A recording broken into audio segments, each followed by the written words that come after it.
Hello friends, പുതിയൊരു ക്ലാസ്സിലേക്ക് എല്ലാവർക്കും സ്വാഗതം. നമ്മൾ ഇന്നത്തെ ക്ലാസ്സിൽ ഡിസ്കസ് ചെയ്യാൻ പോകുന്നത് ഓസ്കാർ പുരസ്കാരങ്ങളാണ്. 2024 ഓസ്കാർ അവാർഡാണ് ഇന്നത്തെ ക്ലാസ്സിൽ ഡിസ്കസ് ചെയ്യാൻ പോകുന്നത്. കഴിഞ്ഞൊരു എക്സാമിന്, അതായത് പാലക്കാട് ആലപ്പുഴ ജില്ലയിൽ ഓസ്കാറിൽ നിന്നൊരു ക്വസ്റ്റ്യൻ ചോദിച്ചു. അപ്പോൾ അടുത്ത ഘട്ടങ്ങളിൽ ഓസ്കാറിൽ നിന്ന് എന്തായാലും ഒരു ക്വസ്റ്റ്യൻ ചോദിക്കും. അതുപോലെ തന്നെ LGS തുടങ്ങിയ ഡിഗ്രി ലെവലിൽ തുടങ്ങിയ എല്ലാ പരീക്ഷയ്ക്കും ചോദിക്കാൻ ചാൻസ് കൂടുതലാണ്. അപ്പം വളരെ ഇമ്പോർട്ടൻ്റ് ആയിട്ടുള്ളൊരു ക്ലാസ്സാണ്. അപ്പോൾ ചാനൽ ആദ്യമായിട്ട് കാണുന്ന കൂട്ടുകാരുണ്ടെങ്കിൽ ദയവ് ചെയ്ത് മാക്സിമം ഒന്ന് സബ്സ്ക്രൈബ് ചെയ്ത് ബെല്ലൈക്കൺ അമർത്തിയിട്ടൊന്ന് കാണാൻ ശ്രമിക്കണം. വീഡിയോ ലൈക്ക് ചെയ്ത് തന്നെ കാണാൻ ശ്രമിക്കണം. അപ്പോൾ നമുക്ക് ക്ലാസ്സിലോട്ട് കടക്കാം. ഓസ്കാർ നമ്മൾ ഇന്ന് പഠിക്കാൻ പോകുന്നത് ഓസ്കാർ അവാർഡ് 2024. അപ്പോൾ 2024 ഓസ്കാർ അവാർഡ് നമ്മൾ വളരെ എളുപ്പത്തിൽ ഈ ഓസ്കാറിൽ നിന്ന് ഏത് പോയിന്റ് ചോദിച്ചാലും പറയത്തക്ക രീതിയിലാണ് നമ്മളിന്ന് പഠിക്കാൻ പോകുന്നത്. അപ്പോൾ നമുക്ക് പഠിക്കാം. 2024 ഓസ്കാർ പുരസ്കാരം എന്ന് പറയുന്നത് 96ാമത് ഓസ്കാർ പുരസ്കാരം. നോട്ട് ചെയ്ത് വെച്ചോണേ, 96ാമത് ഓസ്കാർ പുരസ്കാരമാണ് 2024 പ്രഖ്യാപിച്ചത്. 96ാമത് ഓസ്കാർ പുരസ്കാരമാണ് 2024 പ്രഖ്യാപിച്ചത്. ക്ലിയർ അല്ലേ? ഇനി നമുക്ക് മികച്ച നടൻ, മികച്ച നടി, മികച്ച ചിത്രം നോക്കാം. മികച്ച നടൻ കിലിയൻ മർഫി കേട്ടോ, ഇദ്ദേഹമാണ് കേട്ടോ. ഈ ഒരു പിക്ചർ വെച്ച് തന്നെ നിങ്ങൾ ഐഡൻറ്റിഫൈ ചെയ്തോ. മികച്ച നടൻ കിലിയൻ മർഫി. മികച്ച നടൻ ആരാണ്? Cillian Murphy. അപ്പോൾ അദ്ദേഹത്തിന് മികച്ച നടനായിട്ടുള്ള അവാർഡ് നേടിക്കൊടുത്ത ചിത്രം ഏതാണെന്ന് പരീക്ഷയ്ക്ക് ചോദിക്കും. ഓപ്പൺഹൈമർ ആണ് കേട്ടോ. ഓപ്പൺഹൈമർ കണ്ടോ, ചിത്രത്തിൻ്റെ പേര് കേട്ടോ, ഓപ്പൺഹൈമർ.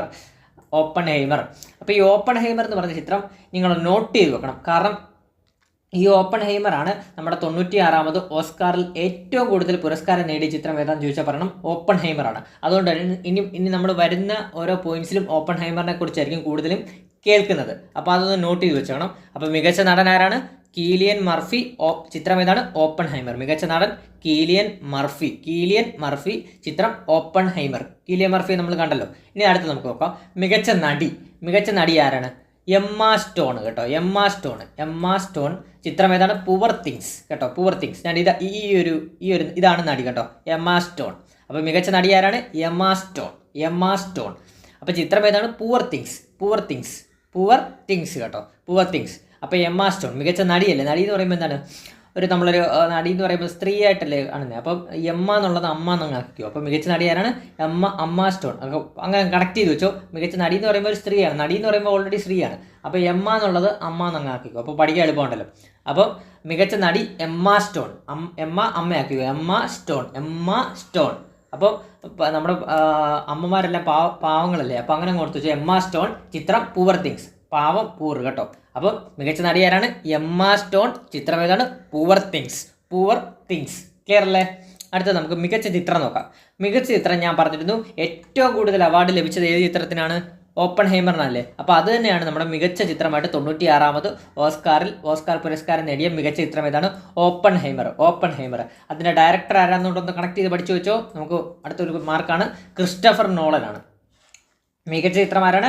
ഓപ്പൺഹൈമർ ആണ്. മികച്ച ചിത്രം ഓപ്പൺഹൈമർ. ഡയറക്ടർ ആരാണ്? Christopher Nolan. ഇതന്നെ കണ്ടില്ലോ, Oppenheimer. A film by Christopher Nolan. നിങ്ങൾ ഈ ഫോട്ടോ കാണുന്നില്ലേ? A film by Christopher Nolan, Oppenheimer. അപ്പോൾ മികച്ച ചിത്രം ഓപ്പൺഹൈമർ. നമുക്ക് ഇത്ര ഒന്നുകൂടെ കണക്ട് ചെയ്തൊക്കെ പഠിക്കാം. മികച്ച നടൻ ആരാണ്?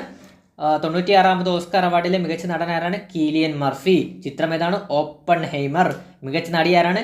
Emma Stone. അമ്മ എന്ന് ഓർത്ത് നോക്കണേ. മികച്ച നടി എമ്മ സ്റ്റോൺ. അമ്മമാർ പാവങ്ങളാണ്. അപ്പോൾ എമ്മ സ്റ്റോൺ, പുവർ തിങ്സ് മികച്ച നടി ചിത്രം. അതുപോലെ തന്നെ മികച്ച ചിത്രം ഏതാണ്? ഓപ്പൺഹൈമർ. മികച്ച ചിത്രം ഓപ്പൺഹൈമർ. ഡയറക്ടർ ആരാണ്? Christopher Nolan. നമുക്ക് അടുത്ത ഫാക്ടിലോട്ട് പോവാം. ഞാൻ കുറച്ച് മുമ്പ് പറഞ്ഞിരുന്നു, ഏറ്റവും കൂടുതൽ പുരസ്കാരം ലഭിച്ചത് ഓപ്പൺഹൈമർ എന്ന് പറഞ്ഞ സിനിമയ്ക്കാണ്. ഇത് ചിലപ്പോൾ പരീക്ഷയ്ക്ക് ചോദിക്കാൻ ചാൻസ് ഉണ്ട്. അതായത് ഓപ്പൺഹൈമർ ചിത്രത്തിന് എത്ര ഓസ്കാർ അവാർഡ് പുരസ്കാരങ്ങളാണ് ലഭിച്ചിട്ടുള്ളതെന്ന് ചോദിക്കാൻ ചാൻസ് ഉണ്ട്. 7 പുരസ്കാരങ്ങൾ ലഭിച്ചിട്ടുണ്ട്. അതുപോലെ തന്നെ ഏറ്റവും കൂടുതൽ നോമിനേഷന് പോയ ചിത്രവും ഇതാണ്. 13 നോമിനേഷന് പോയിരുന്നു നമ്മുടെ ഈ 96ാമത് ഓസ്കാർ അവാർഡിൽ. നമ്മുടെ ഈ ഓപ്പൺഹൈമർ എന്ന് പറഞ്ഞ ചിത്രം 13 നോമിനേഷൻ പോയിരുന്നു. അതിൽ 7 വിജയിച്ചിട്ടുണ്ട്. 7 അവാർഡ്സ് കിട്ടിയിട്ടുണ്ട്. ഏറ്റവും കൂടുതൽ ഓസ്കാർ പുരസ്കാരം ലഭിച്ച ചിത്രം ഏതാണ്? 96ാമത് ഓസ്കാർ അവാർഡിലെ ഏറ്റവും കൂടുതൽ പുരസ്കാരം ലഭിച്ച ചിത്രം ഏതാണ്? ഓപ്പൺഹൈമർ. 7ഓളം അവാർഡ് ലഭിച്ചിട്ടുണ്ട്. 13 നോമിനേഷനും പോയിട്ടുണ്ട്. നോട്ട് ചെയ്ത് വെച്ചോണേ, പരീക്ഷയ്ക്ക് ഒരു മാർക്കാണ്. അടുത്ത ക്വസ്റ്റ്യൻ നോക്കാം. മികച്ച സംവിധായകൻ ആരാണ്? Christopher Nolan. കണ്ടോ, ഞാൻ പറഞ്ഞല്ലോ ഓപ്പൺഹൈമർ നിങ്ങൾ കണക്ട് ചെയ്തങ്ങ് പഠിച്ചത്. ഓപ്പൺഹൈമർ. മികച്ച സംവിധായകൻ ക്രിസ്റ്റഫർ നോളൻ. ചിത്രം ഏതാണ്? ഓപ്പൺഹൈമർ.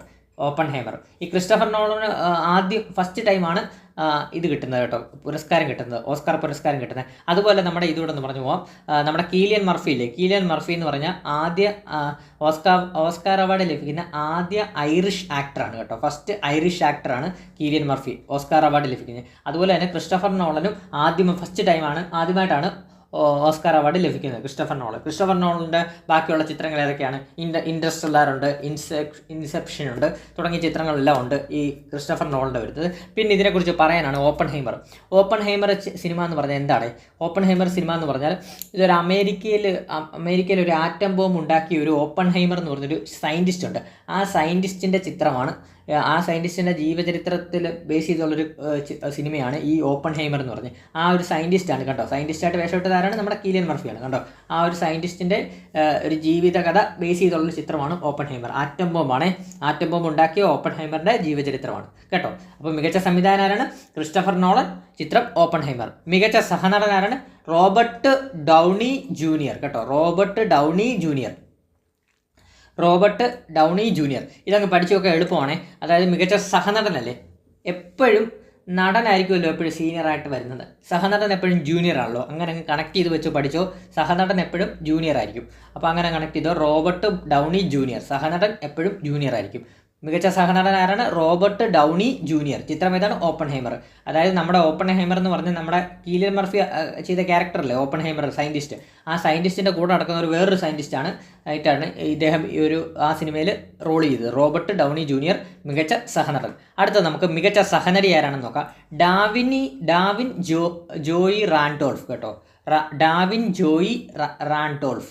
അത് ചിത്രം ഏതാണ്? ഹോൾഡോവേഴ്സ് എന്ന് പറഞ്ഞ ചിത്രമാണ്. അപ്പോൾ മികച്ച സഹനടി ആരാണ്? ഡാവിൻ ജോയി റാൻഡോൾഫ്. ചിത്രം ഏതാണ്? ഹോൾഡോവേഴ്സ്. ഡാവിൻ ജോയി റാൻഡോൾഫ്. ചിത്രം ഏതാണ്? ഹോൾഡോവേഴ്സ് കേട്ടോ, അതൊക്കെ നോക്കണം. പിന്നെ അടുത്തത് മികച്ച ആനിമേഷൻ ചിത്രം. അപ്പോൾ കഴിഞ്ഞ എക്സാമിന്, അതായത് പാലക്കാട് നടന്ന എക്സാമിന് നമ്മളോട് ചോദിച്ചത് എന്താണ്? മികച്ച വിദേശ ഭാഷാ ചിത്രം ഏതാണ്? അതാണ് ദ സോൺ ഓഫ് ഇൻട്രസ്റ്റ് എന്ന് ചോദിച്ചിട്ടുണ്ട്. മികച്ച വിദേശ ഭാഷാ ചിത്രമാണ് ദ സോൺ ഓഫ് ഇൻട്രസ്റ്റ്. ഇവിടെ ടൈപ്പ് ചെയ്യുക, ദ സോൺ ഓഫ് ഇൻട്രസ്റ്റ് ആണ് നമ്മുടെ മികച്ച വിദേശ ഭാഷാ ചിത്രമായിട്ട് കഴിഞ്ഞ പരീക്ഷയ്ക്ക് ചോദിച്ചത്. അപ്പോൾ ഇനി ചോദിക്കാൻ ചാൻസ് വരുന്നത് ഏതൊക്കെയാണ്? മികച്ച ആനിമേഷൻ ചിത്രം കണ്ടോ, മികച്ച ആനിമേഷൻ ചിത്രം ഏതാണ്? The boy and the heron. Note ചെയ്ത് വെച്ചോണേ, the boy and the heron ആണ് മികച്ച ആനിമേറ്റഡ് ഫീച്ചർ ഫിലിം. മികച്ച ആനിമേഷൻ ചിത്രം ഏതാണ്? The boy and the heron. അതുപോലെ തന്നെ മികച്ച ഛായാഗ്രഹണം ആരാണെന്നുള്ളതൊന്ന് ജസ്റ്റ് നോക്കി ചെയ്ത് വെച്ചോ. ഹൊയ്ദേമയാണ് മികച്ച ഛായാഗ്രഹണം ഓപ്പൺഹൈമർ എന്ന് പറഞ്ഞ ചിത്രത്തിനാണ്. അതുപോലെ തന്നെ മികച്ച ഡോക്യുമെൻ്ററി ചിത്രം ഏതാണ്? 20 Days in Mariupol ആണ് മികച്ച ഡോക്യുമെൻ്ററി ചിത്രം. ഈ മികച്ച ഡോക്യുമെൻ്ററി ചിത്രം 20 Days in Mariupol അത് പറയുമ്പോൾ തന്നെ നമുക്കൊന്ന് ഒരു കാര്യം ഇവിടെ കണക്ട് ചെയ്യണം. അതായത് നമ്മുടെ ഇന്ത്യയിൽ നിന്ന് പോയ ടു കിൽ എ ടൈഗർ എന്ന ഡോക്യുമെൻ്ററി ഈ വിഭാഗത്തിൽ നോമിനേറ്റ് ചെയ്തിരുന്നു. അപ്പോൾ നമ്മുടെ ഇന്ത്യയിൽ നിന്ന് പോയ ഏത് ചിത്രമാണ്? ടു കിൽ എ ടൈഗർ എന്ന ഡോക്യുമെൻ്ററി ഈ വിഭാഗത്തിൽ നോമിനേഷന് പോയിരുന്നു. പക്ഷേ വിജയിച്ചത് ഏതാണ്? മികച്ച ഡോക്യുമെൻ്ററി ചിത്രം ഏതാണ്? 20 Days in Mariupol. മികച്ച ഡോക്യുമെൻ്ററി ചിത്രം ഏതാണ്? 20 Days in Mariupol. അതുപോലെ തന്നെ മികച്ച ആനിമേഷൻ ചിത്രം ഏതാണ്? The boy and the heron ആണ് മികച്ച ആനിമേഷൻ ചിത്രം. അതുപോലെ തന്നെ ദ സോൺ ഓഫ് ഇൻട്രസ്റ്റ് എന്താണ്? മികച്ച വിദേശ ഭാഷാ ചിത്രമാണ്. ദ സോൺ ഓഫ് ഇൻട്രസ്റ്റ് വരുന്നത് കേട്ടോ. ദ സോൺ ഓഫ് ഇൻട്രസ്റ്റ് വരുന്നത് യു കെയിലെ ചിത്രമാണ്. പിന്നെ അതുപോലെ തന്നെ നമ്മൾ കണക്ട് ചെയ്തെടുക്കണം. മികച്ച ഡോക്യുമെൻ്ററി ഞാൻ ടൈപ്പ് ചെയ്തിട്ടില്ല. അപ്പോൾ ഓക്കെ, അടുത്തത് മികച്ച ഡോക്യുമെൻ്ററി. അതായത് മികച്ച ഡോക്യുമെൻ്ററി ചിത്രം 20 Days in Mariupol ആണ്. മികച്ച ഡോക്യുമെൻ്ററി ഇൻ ഷോർട്ട് ഫിലിമുകളിലെ മികച്ച ഡോക്യുമെൻ്ററി ചിത്രം ഏതാണെന്ന് ചോദിക്കാം. അത് ആദ്യമായിട്ടാണ് ഓസ്കാറിൽ ആഡ് ചെയ്തിട്ടുള്ളത്. ഷോർട്ട് ഫിലിമിലെ മികച്ചതെന്ന് പറഞ്ഞാൽ ദ ലാസ്റ്റ്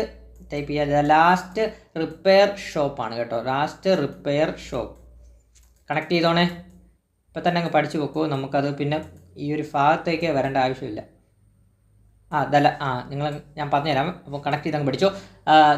മികച്ച ഡോക്യുമെൻ്ററി ഇൻ ഷോർട്ട് ഫിലിമുകളിലെ മികച്ച ഡോക്യുമെൻ്ററി ചിത്രം ഏതാണെന്ന് ചോദിച്ചാൽ പറയണം ദ ലാസ്റ്റ് റിപ്പയർ ഷോപ്പ്. പക്ഷേ മികച്ച ഡോക്യുമെൻ്ററി ചിത്രം ഏതാണ്? 20 Days in Mariupol. മികച്ച ഷോർട്ട് ഫിലിം ഡോക്യുമെൻ്ററി ചിത്രം ഏതാണെന്ന് ചോദിച്ചാൽ പറയണം ദ ലാസ്റ്റ് റിപ്പയർ ഷോപ്പ്. അപ്പോൾ ഒന്നുകൂടെ ഞാൻ കണക്ട് ചെയ്തങ്ങ് പറയാം. മികച്ച വിദേശ ഭാഷാ ചിത്രം the zone of interest UK. അതുപോലെ തന്നെ മികച്ച ആനിമേറ്റഡ് ഫീച്ചർ ഫിലിം ഏതാണ്? The boy and the heron. അതുപോലെ തന്നെ മികച്ച ഡോക്യുമെൻ്ററി ഫീച്ചർ ഫിലിം ഏതാണ്? 20 Days in മറിയോപോൾ. അതുപോലെ തന്നെ മികച്ച ഡോക്യുമെൻ്ററി ഫീച്ചർ ഫിലിമിന് നോമിനേഷന് പോയ ഇന്ത്യയിൽ നിന്ന് പോയ ഡോക്യുമെൻ്ററി ഫിലിം ഏതാണ്? To kill a tiger. അതുപോലെ തന്നെ മികച്ച ഡോക്യുമെൻ്ററി ഇൻ ഷോർട്ട് ഫിലിമുകളിലെ മികച്ച ഡോക്യുമെൻ്ററി ചിത്രം ഏതാണ്? The last repair shop. Clear അല്ലേ? അതുപോലെ തന്നെ നമ്മുടെ മികച്ച ഡോക്യുമെൻ്ററി 96ാമത് ഓസ്കാറിലേക്കുള്ള ഇന്ത്യയുടെ ഔദ്യോഗിക എൻട്രി ആയിട്ട് പോയത് ഏത് ചിത്രമാണെന്ന് ചോദിക്കാം. 2018 നമ്മുടെ മലയാളം ചിത്രമായ 2018 96ാമത് ഓസ്കാറിലേക്കുള്ള ഇന്ത്യയുടെ ഔദ്യോഗിക എൻട്രി ആയിട്ട് പോയത്. 2018 എന്ന് പറയുന്നത് നമ്മുടെ മലയാള ചിത്രമാണ്. 2018 ഡയറക്ടർ ആരാണ്?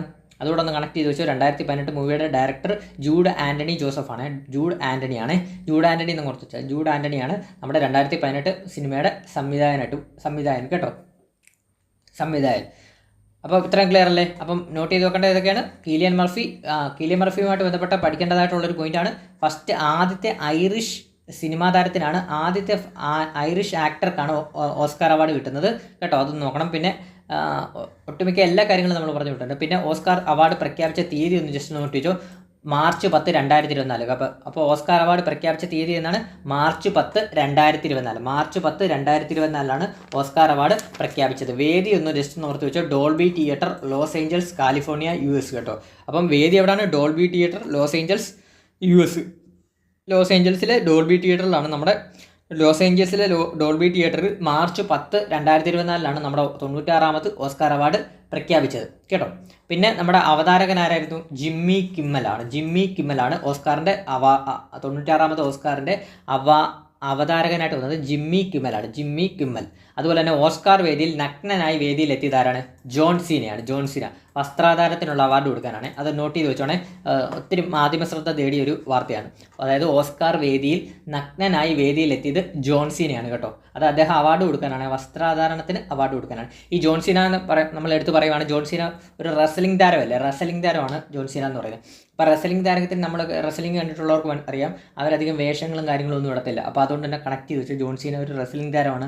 അതുകൊണ്ടാണ് അദ്ദേഹം നഗ്നനായി വന്നതെന്ന് ഓർത്തിച്ചോ. അപ്പം നഗ്നനായി വന്നിട്ട് അദ്ദേഹം ഏത് അവാർഡാണ് കൊടുത്തതെന്ന് പരീക്ഷയ്ക്ക് ചോദിക്കുക. ഏത് അവാർഡാണ് കൊടുത്തത്? വസ്ത്രാധാരണത്തിനുള്ള അവാർഡ്. എന്തൊരു വിരോധാഭാസം ഇല്ലേ?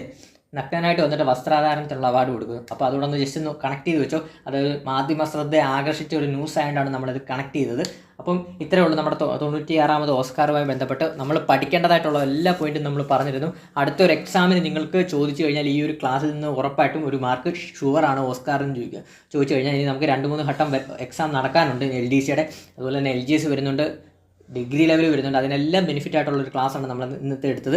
അപ്പോൾ ചാനൽ ആദ്യമായിട്ട് കാണുന്ന കൂട്ടുകാരുണ്ടെങ്കിൽ ദയവ് ചെയ്ത് മാക്സിമം ഒന്ന് സബ്സ്ക്രൈബ് ചെയ്ത് ബെല്ലൈക്കൺ അമർത്തിയിട്ട് ഒന്ന് കാണാൻ ശ്രമിക്കുക. വീഡിയോ ലൈക്ക് ചെയ്ത് തന്നെ സപ്പോർട്ട് ചെയ്യുക. അതുപോലെ തന്നെ കമൻറ്റൂടെ ചെയ്യണം. നിങ്ങളുടെ അഭിപ്രായങ്ങൾ എന്താണെന്ന് വെച്ചാൽ കമൻറ്റ് ചെയ്യണം. ഇനി ഏത് ക്ലാസ്സാണ് വേണ്ടതെന്നുള്ളത് കമൻറ്റ് ചെയ്യണം. പിന്നെ നമ്മുടെ ടെലഗ്രാം ചാനലിൽ ലിങ്ക് ഞാൻ കമൻറ്റ് ബോക്സിൽ പിൻ ചെയ്തിടാം. മാക്സിമം ഒന്ന് അതിലൊന്ന് കയറി ജോയിൻ ചെയ്യാൻ ശ്രമിക്കണേ. അപ്പോൾ ഇത്രയൊക്കെ പറയാനുള്ള പുതിയൊരു ക്ലാസ്സുമായിട്ട് ഉടനെ തന്നെ എത്തുന്നതാണ്. Thank you all.